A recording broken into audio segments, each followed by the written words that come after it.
नरकों का वर्णन सुनकर परीक्षित जी प्रश्न करते हैं कि क्या सबको नरक भोगना पड़ेगा? तो उन्होंने कहा नहीं, जो प्रायश्चित कर लेता है, जो भगवान नाम जप करता है, जो भगवद आश्रित है, उससे यदि ऐसे अपराध हो भी गए हैं तो उससे नरक नहीं जाना पड़ेगा, उसको ये दंड भोगना नहीं पड़ेगा। वो भगवान की कृपा से इन सब अपराधों से मुक्त हो जाएगा। अहम त्वाम सर्व पापेभ्यो मोक्षयिष्यामि मा शुचा। पर यदि आप भजन नहीं करते तो फिर भोगना पड़ेगा। राजा परीक्षित ने कहा, महाराज ये नरकों की बात सुनकर तो बड़ी घबराहट पैदा हो गई, अच्छे अच्छे की घबराहट हो। तो महाराज आपने ये जो नरकों का वर्णन किया, इससे बचने का कोई उपाय है? क्योंकि किसी न किसी प्रकार से सबसे पाप बन जाते हैं। अनेक प्रकार की भयंकर यातनाएं नरक की सुनकर के तो घबराहट पैदा हो गई। क्या कोई ऐसे कार्य करके बच सकता है? कोई उपाय है जिससे नरकों से बचा जा सके? जो उपाय बता रहे हैं वो कर लेना चाहिए सबको। नहीं, गलतियां सबसे होती हैं, बहुत छोटी छोटी गलतियों का भी दंड। अब तितली की गुदा में कांटा डाल के छोड़ दिया मांडव्य ऋषि ने, तो सूली उनके गुदा में डाल करके कटनी ही पड़ी, निकाल नहीं पाए। सोचो, इतने बड़े ऋषि को ये दंड भोगना पड़ा, जो इतना तप परायण थे, बड़े बड़े महापुरुषों को। तो ये तो यहां की बात है, नरक में तो और कष्ट भोगना होता है। तो महाराज ये तो कोई ऐसा नहीं है जो नरक से, कोई बिरले ऐसा होगा, नहीं तो गलती तो। अरे महाराज युधिष्ठिर को भी नरक दिखाया गया था केवल जरा सी बात झूठ बोल देने पे। भैया जिंदगी झूठ बोलते गुजरी जा रही, तो पोटरी का पोटरी जमा है पाप। देखो ना, झूठ बहुत है, सब झूठ बोलते हैं। अब आजकल तो भय नहीं रह गया झूठ बोलने का, मतलब झूठ बोलने का तो भय नहीं रह गया कि हम झूठ बोल रहे। ऐसा बस बात बना जाए, बात बनाना, झूठ बोलना चाहे हजारों बातें, 100% झूठ, भाइयों की 100 में कुछ मिलावट, पूरी झूठ। तो सबसे बड़ा नहीं, असत्य संपातक पुंजा, झूठ के बराबर कहते कोई पाप नहीं। अब ऐसे पापों से कैसे बचा जाए? क्या सबको दंड भोगना पड़ेगा? और कलिकाल में तो ऐसा सब है ही है। बहुत से ऐसे जीव हैं मनुष्य शरीर में जिनको ये ज्ञान ही नहीं है कि मतलब ये पाप हम कर रहे हैं, इनका दंड भोगना, मत वाले होकर चले ही जा रहे हैं। कुछ ऐसे हैं जिनकी बुद्धि काम करती है पर भोगाकर्षण पाप करा लेता है। कोई बिरला ऐसा हो जो बचे, नहीं तो जैसे कलयुग ने कहा था ब्रह्मा जी से कि सतयुग भैया कह रहे हैं हमारे राज्य में कोई नरक नहीं जाएगा, और त्रेता भैया कह रहे हैं कि हम बड़े भाई सतयुग का ही अनुसरण करेंगे, द्वापर कह रहे हैं कुछ कुछ आज्ञा का पालन करेंगे। तो कलयुग ने कहा पिताजी हम वचन देते हैं हमारे राज्य में बिरले कोई परम पद या स्वर्ग जाएगा, ले सीधे सबको नरक भेजेंगे। मनमानी आचरण करने का मतलब है नरकगामी होना, शास्त्र सम्मत आचरण। तो महाराज आप कृपा करके उपदेश करो कि नरक ना जाना पड़े, नरक से बचा जाए, बड़ा भयंकर है नरक। श्री सुखदेव जी ने कहा, ध्यान से सुनना, मनुष्य मन, वाणी और शरीर से जो पाप कर्म करता है उसे अवश्य भोगना पड़ता है। यदि वो उन पापों का प्रायश्चित कर ले मरने के पहले, तो उसे उन भयंकर यातनापूर्ण नरकों में नहीं जाना पड़ेगा जो मैंने तुम्हें अभी वर्णन सुनाया। प्रायश्चित कर ले अपने हर पाप का। बड़ी सावधानी से, सजगता के साथ, मृत्यु के पहले ही पहले शीघ्र से शीघ्र पापों की गुरुता और लघुता का विचार करके उनका प्रायश्चित कर डालना चाहिए। जैसे मर्मज्ञ चिकित्सक रोगों का कारण और उनकी लघुता गुरुता जानकर दवा के द्वारा रोगों को नष्ट कर देता है या ऑपरेशन के द्वारा, ऐसे ही प्रायश्चित के द्वारा पापों का नाश कर लेना चाहिए। राजा परीक्षित जी ने पूछा, भगवान मनुष्य राजदंड, समाज दंड और लौकिक शास्त्रोक्त नरक गमन आदि परलौकिक कष्टों से ये जान करके कि ये पाप है उसको दंड मिलेगा, पाप वासनाओं से विवश होकर बार बार पाप करता है, ऐसी अवस्था में उसके पापों का प्रायश्चित कैसे हो सकता है? एक बार पाप किया वो प्रायश्चित कर ले, ठीक, फिर पाप, फिर पाप, फिर पाप, तो प्रायश्चित कैसे हो सकता है?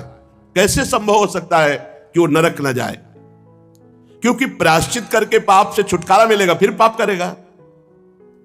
ऐसी स्थिति में मैं समझता हूं कि जैसे हाथी स्नान कर पुनः धूल डाल लेता है, तो स्नान का मतलब क्या रहा, तो उस प्रायश्चित का मतलब क्या रहा? अगर पुनः मनुष्य पाप करता है तो उसका प्रायश्चित व्यर्थ हो जाता है।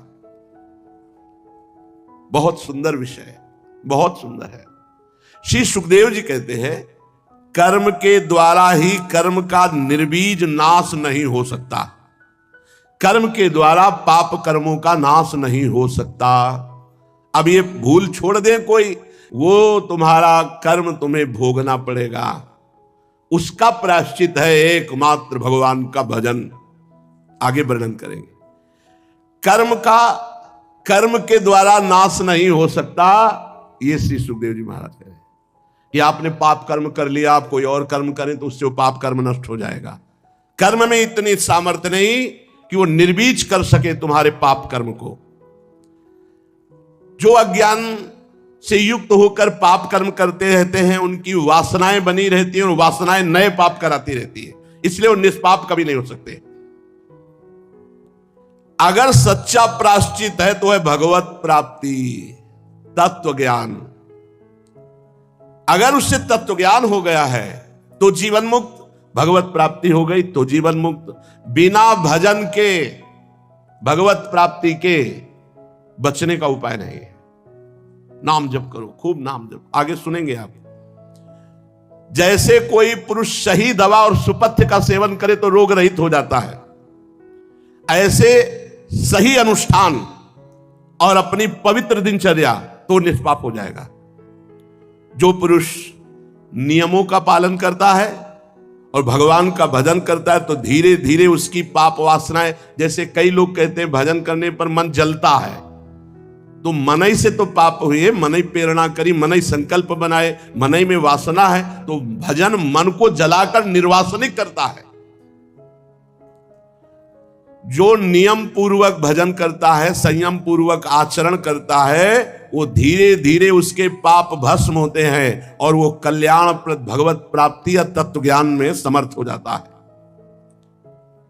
जैसे बांस के झुरमुट में लगी हुई आग बांसों को जलाकर राख कर देती है, वैसे ही श्रद्धावान धैर्यवान पुरुष ब्रह्मचर्य, तपस्या, इंद्रिय दमन, मन की स्थिरता, दान, सत्य, बाहर भीतर की पवित्रता, यम नियम और नवधा भक्ति, मन वाणी शरीर द्वारा किए गए बड़े से बड़े पापों को नष्ट किया जा सकता है। ब्रह्मचर्य, इंद्रिय दमन, मन की स्थिरता, नवधा भक्ति, ये विविध प्रकार के साधन हैं जिनसे हम पापों को नष्ट कर सकते हैं। भगवान की शरण में ये बिल्कुल अलग साधन है, ये बिल्कुल पक्का साधन और अलग साधन है।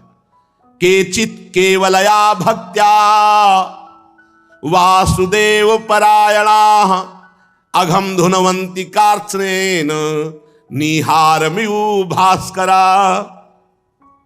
बहुत जोर की बात है, यही बात बहुत महिमामयी है जो पाप और पाप की जड़ को भी भस्म कर देता है। अन्य साधनों से पाप नष्ट हो सकते हैं लेकिन फिर वो हरे भरे नए किनगे। न तथा हर्गवान राजन पूजेत तप आदि भी यथा कृष्णार्पित प्राणस तत्पुरुष निषेवया। सीधी बात, कोई झंझट नहीं। भगवान की शरणागति ये बहुत सरल बात है, बहुत सरल है। तन मन वचन प्राण सब भगवान को समर्पित कर दिए। बोले केचित, केचित माने कोई बिरला ही ये साधन पकड़ पाता है। भगवान की शरण में होकर केवल भगवान का स्मरण तो सारे पापों को उसी प्रकार भस्म कर देता है। भगवान का नाम जब, जैसे सूर्य उदय होते ही कुहेरे का कहीं पता नहीं चलता, ऐसे ही पाप प्रवृत्ति दोनों का नाश भगवान की शरण में होकर नाम जब। अघम धुनवंती कार्त्स्नेन, सारे पाप उसके धुल जाते हैं। ये खुद कह रहे श्री सुखदेव जी। ये अन्य साधनों से ऐसा नहीं होता, तपस्यादि के द्वारा भी ऐसा नहीं होता कि जड़ से पाप नष्ट हो जाए। जगत में ये सबसे निराला पंथ है, भगवान का आश्रय लेकर, शरणागति लेकर भगवान का नाम जप, ये सर्वश्रेष्ठ है। सध्री चीनो है हम लोके पंथा क्षेमो कुतो भयः सुशीला साधवो यत्र नारायण परायणा प्रायश्चित्तानि चीर्णानि नारायण परांग मुखम न निष्पुनंति राजेंद्र सुरा कुंभमिवापगा। ये सबसे निराला मार्ग है, भगवान की शरण में होकर भगवान का नाम जप करना। ये भय रहित, कल्याण स्वरूप, संशय रहित, इसी पर भगवत परायण सुशील साधु जन चलते हैं। अन्य साधनों से निष्पाप नहीं हुआ जा सकता।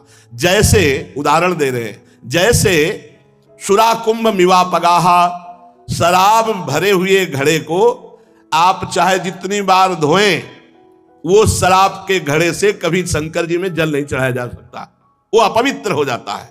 ऐसे ही अन्य साधनों से चाहे जितना आप पाप को नष्ट करने की कोशिश करें, नष्ट नहीं होगा। लेकिन भगवान की शरण में हो गए, हो गया, भगवान की शरण में हो गए, तन मन प्राण समर्पित कर दिए, अब परम पवित्र हो गए। कोई भी पाप का दंड उसे नहीं भोगना पड़ेगा।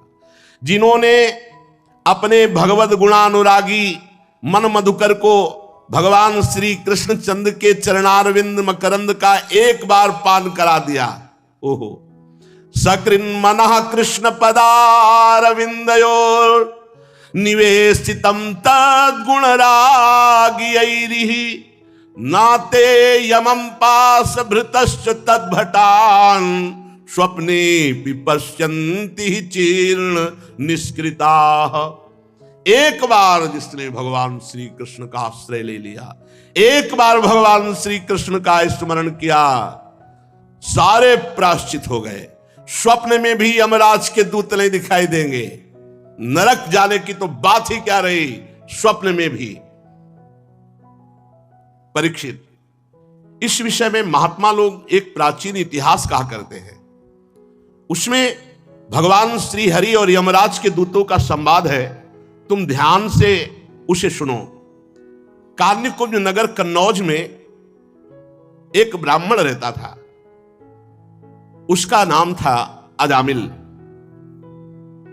वो वैश्या के प्रसंग को देख करके बड़ा आसक्त चित्त होकर वैश्यागामी और पूरा का पूरा दूषित सदाचार नष्ट हो चुका था। वो इतना नीच हो गया था कि रात दिन वैश्या का सहवास करता, उसी के पास रहता, उसको रिझाने के लिए बटोहियों को लूटता, उनकी हिंसा कर देता, जुआ खेलता, धोखाधड़ी से धन ला करके वैश्या को संतुष्ट करता। निंदनीय वृत्ति का आश्रय लेकर वो अपने कुटुंब का भरण पोषण करता और बहुत से प्राणियों की हिंसा कर चुका था, बहुत से प्राणियों को लूट चुका था, वो बहुत से प्राणियों का पाप कर्म एकत्रित कर चुका था। अब वो उसी वैश्या के साथ जो बच्चे पैदा हुए, उन्हीं के दुलार लालन पालन में समय उसका नष्ट हो गया। बहुत बड़ा आयु का लंबा भाग व्यतीत हो गया। 88 वर्ष की उसकी अवस्था अब आ गई। उसने वैश्या से 10 पुत्र उत्पन्न किए थे। सबसे छोटे का नाम नारायण रखा था। ये स्वयं नहीं रखा था, जब भगवान अहेतुकी कृपालु है, अहेतुकी कृपा करते हैं तो साधु समागम होता है। भक्तमाल जी में इनका चरित्र है। एक बार एक भगवत प्रेमी महात्माओं की साधु मंडली आई, तो भ्रमण करते थे साधुजन, तो उधर कन्नौज होते हुए निकले। तो उसी नगर में पूछा, भाई कोई पवित्र ब्राह्मण हो जिसके यहां भिक्षा ले सके, कोई एकांतिक बगीचा हो। तो विनोद करने वाले, उपहास करने वाले गांव में भी लोग होते हैं। उनका बहुत सबसे ज्यादा पवित्र अजामिल ब्राह्मण है और बगीचा भी बहुत जोर का है, और था जोर का बगीचा, क्योंकि वैश्या का था उपवन। संत महात्मा विश्वास ही परम धन होता है। वो विश्वास करके गए, बगीचे में ठाकुर जी के लिए जल छिड़का और आसन लगाया और आरती पूजा शुरू। और उधर अजामिल जो है 2-4 पशुओं की हिंसा करके उनको लेके आ रहा था। बगीचे में गया, देखा साधु महात्मा तो वैसा तो नहीं कि वो ये ना जानता हो कि साधु महात्मा क्या होते हैं। पशुओं को दूर फेंका, जो मृग आदि मार कर लाया था, और गया साष्टांग दंडवत किया और रो पड़ा, भगवान आज पता नहीं मुझ नीच अधम का कौन सा सौभाग्य उदय हुआ कि आप भगवत प्रेमी महात्माओं का सानिध्य। प्रभु मैं तो बहुत नीच हूं, आप यहां कैसे आ गए? तो उनका गांव के लोगों ने बताया कि उत्तम ब्राह्मण है। तो बोले प्रभु देख ही रहे हो आप, हम कैसे उत्तम हैं, वैश्या के संग रहते हैं, हिंसादि चोरी लूटपाट से अपना पेट पालते हैं, प्रभु मेरी दुर्गति हो गई। तो उनका अब तो कोई साधन बन नहीं सकता, अब हम तुम्हारे भाग्य की रेखा देख रहे, एक पुत्र और होगा, उसका नाम नारायण रख देना। और संतों ने अपना आसन उठाया और अपवित्र स्थान में भगवान का भोग बनाना, भगवान का भोग लगाना हो नहीं सकता, वहां से चल पड़े। कुछ समय बाद जो 10वां पुत्र हुआ उसका नारायण नाम रखा। सबसे छोटे का नाम नारायण था। अजामिल का बहुत प्यार स्वाभाविक नारायण पर था। देखो घर परिवार में भगवान नाम ही रखना चाहिए तो बहुत अच्छा रहता है। बार बार अब देखो उसको इसी पुत्र से प्यार था तो नारायण, इधर नारायण, कितना बढ़िया भाग्य। और ऐसे रखे जाते थे, नाम ऐसे रखे जाते थे। अब चला है कुछ ऐसा नाम और ऐसे ऐसे नाम है कि इनका कोई अर्थ है नहीं है, कोई अर्थ है नहीं है। पहले नाम राम कुमार, कृष्ण कुमार, हम ऐसे नाम रखे जाते थे। भगवान नामों से रखा जाता था कि कई बार बुलाया जाए तो वाणी पवित्र हो जाए, तो अब ऐसे नाम रखे जाते हैं। हमें लगता है कि भगवान नाम विचार पूर्वक रखना चाहिए। तो अब जैसे किसी का नाम आप रख दो हरिवंश, तो आप दिन में सैकड़ों बार हरिवंश हरिवंश, राधा तो सैकड़ों बार राधा राधा, ऐसे भगवान नाम रखना चाहिए। नाम जरूर भगवान रखना, कल्याण हो। मान लो किसी से प्यार हो जाए, बच्चा बच्ची किसी से, वो अंतिम समय ऐसे पुकारे राधा, तो काम बन जाएगा। देखो अब वो अपने इस बालक पर 88 वर्ष का वृद्ध अजामिल, बड़ा मोह, और मोह क्या मतलब पूरी श्रद्धा के संतों ने कहा है नारायण नाम रखना, तो इसलिए बहुत प्यार करता है। संपूर्ण हृदय अपने बच्चे को दे दिया, नारायण बच्चे को। अब वो बच्चा तोतली बाली, बाल सुलभ खेल, अजामिल आसक्त हो गया। अजामिल उसी के साथ खाता पीता, उसी के साथ समय ज्यादा व्यतीत करता। अब जिसको पता नहीं होता, असावधान व्यक्ति के ऊपर मृत्यु का प्रहार होता है, मृत्यु सिर पर आ पहुंची। मूर्ख और बूढ़ा अजामिल, मृत्यु का समय जब आया तो थोड़ी दूर पर बालक खेल रहा था, बोलने की हिम्मत थी तो एक आवाज बोली नारायण, अपने बच्चे को बुलाया। ये तो कहो संत कृपा से नारायण नाम रखा, हाँ बढ़िया नाम रखना चाहिए। अब तो कुछ पता ही नहीं चलता कि नाम क्या, कौन कौन से नाम।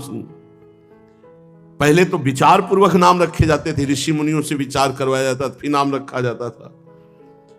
अजामिल ने देखा भयंकर यमदूत, हाथ में फांसी और टेढ़े टेढ़े भयंकर मुंह, दांत और रोए। सोच लो, शंका देख के निकल जाती, देख के ऐसे है यमदूत, ऐसे थोड़ी यमदूत है। देख के लघु शंका सोच छूट जाती है मरने वाले की। व्याकुल होकर ऊंचे स्वर से पुकारा नारायण। बलिहार, संतों की बलिहार, कि ऐसी अंतिम बात बन गई, अंतिम बात बन गई। जो ही नारायण पुकारा कि दिव्य चतुर्भुज भगवान नारायण के पार्षद दो उपस्थित हो गए। झटपट आकर यमदूतों की फांसी काटी। अजामिल के सूक्ष्म शरीर को अभी वो खींचना शुरू ही किया था, भगवान के दूतों ने, श्रीहरि दूतों ने बलपूर्वक उन्हें डांट कर और यम पास काट दी। यमदूतों ने कहा भगवान यमराज के इस धर्म विधान का निषेध करने वाले तुम कौन हो सकते हो? भगवान धर्मराज की आज्ञा का उल्लंघन कर दे, त्रिभुवन में ऐसा कोई नहीं। कौन हो आप? किसके दूत हो? कहां से आए हो? तुम क्यों रोक रहे हो इस महापापी को नरक ले जाने से? देखने में तो तुम देवता जैसे सिद्ध श्रेष्ठ दिखाई दे रहे हो। हम देख रहे हैं कि तुम्हारे कमल के समान नेत्र हैं, तुम पीले पीले रेशमी वस्त्र धारण किए, सिर पर मुकुट, कानों में कुंडल, गले में कमल हार, सबकी नवीन अवस्था, चार चार भुजाएं, सभी के कर कमलों में धनुष, तरकस, तलवार, गदा, शंख, चक्र, कमल आदि सुशोभित। तुम लोगों की अंग कांति से दिशाओं का अंधकार दूर हो रहा है। हम धर्मराज के सेवक हैं, हमें तुम लोग क्यों रोक रहे हो? यमदूतों ने जब इस प्रकार कहा तो भगवान श्री हरि के आज्ञाकारी पार्षदों ने हंसकर मेघ के समान गंभीर वाणी में उनसे कहा, यमदूतों, यदि तुम सचमुच धर्मराज के आज्ञाकारी हो तो बताओ धर्म का लक्षण क्या है? तुम यदि धर्मराज के दूत हो तो धर्म का लक्षण क्या है, धर्म का तत्व क्या है, दंड किस प्रकार दिया जाता है, दंड का पात्र कौन है, मनुष्यों में सभी पापाचारी दंडनीय है या उनमें से कुछ। यमदूतों ने कहा, आपने पूछा धर्म का लक्षण क्या है, तो वेद जिन कर्मों का विधान करते हैं उन्हें धर्म कहते हैं, और वेद जिसे रोकते निषेध करते हैं उसे अधर्म कहते हैं। और वेद स्वयं भगवान का स्वरूप है, भगवान की श्वास प्रश्वास से वेदों का प्रादुर्भाव हुआ है। जगत के रजोगुण, सतोगुण, तमोगुण, इन तीनों से सभी प्राणी पदार्थ ओतप्रोत हैं। सभी की मनोवृत्तियां तीनों गुणों में रहती हैं, सतोगुण, रजोगुण, तमोगुण। तीनों गुणों से कर्म होते हैं, उसके अनुरूप उनका विभाजन होता है। सूर्य, अग्नि, आकाश, वायु, इंद्रियां, चंद्रमा, संध्या, रात, दिन, दिशाएं, जल, पृथ्वी, काल, धर्म, ये गवाही होते हैं। रात दिन में सतोगुण, रजोगुण, तमोगुण से जो भी कर्म होते हैं उन कर्मों के गवाही होते हैं। सूर्य, अग्नि, आकाश, वायु, इंद्रियां, चंद्रमा, संध्या, रात, दिन, दिशाएं, जल, पृथ्वी, काल और धर्म, ये गवाही होते हैं। एक एक सेकंड के कर्म का हिसाब है। इनके द्वारा पता चल जाता है कि ये धर्मात्मा है या अधर्म है, और फिर दंड के पात्र का निर्णय होता है। पाप कर्म करने वाले सभी मनुष्य अपने अपने पाप कर्म का दंड जरूर भोगते हैं। निष्पाप पुरुषों, जो प्राणी कर्म करता है, गुणों से संबंध होता है, उसे सारे पापों का कर्म भोगना पड़ता है, उसका दंड भोगना पड़ता है। कोई भी देहवान ऐसा नहीं जो पाप ना करे या पुण्य ना करे, और जो पाप पुण्य करेगा उसे भोगना पड़ेगा, अवश्य में भोक्तव्यम। इस श्लोक में जो मनुष्य जिस प्रकार का जितना अधर्म या धर्म करता है, परलोक में उसका उतना वैसा ही फल भोगना पड़ता है। हे देव श्रोमणियों, सतोगुण, रजोगुण और तमोगुण, तीनों गुणों के भेद के कारण इस श्लोक में 3 प्रकार के प्राणी देखे जाते हैं, पुण्यात्मा, पापात्मा और पुण्य पाप दोनों से युक्त। उसका परिणाम होता है पुण्यात्मा सुखी, पापात्मा दुखी, और पुण्य पाप मिश्रित सुख और दुख दोनों से युक्त होता है।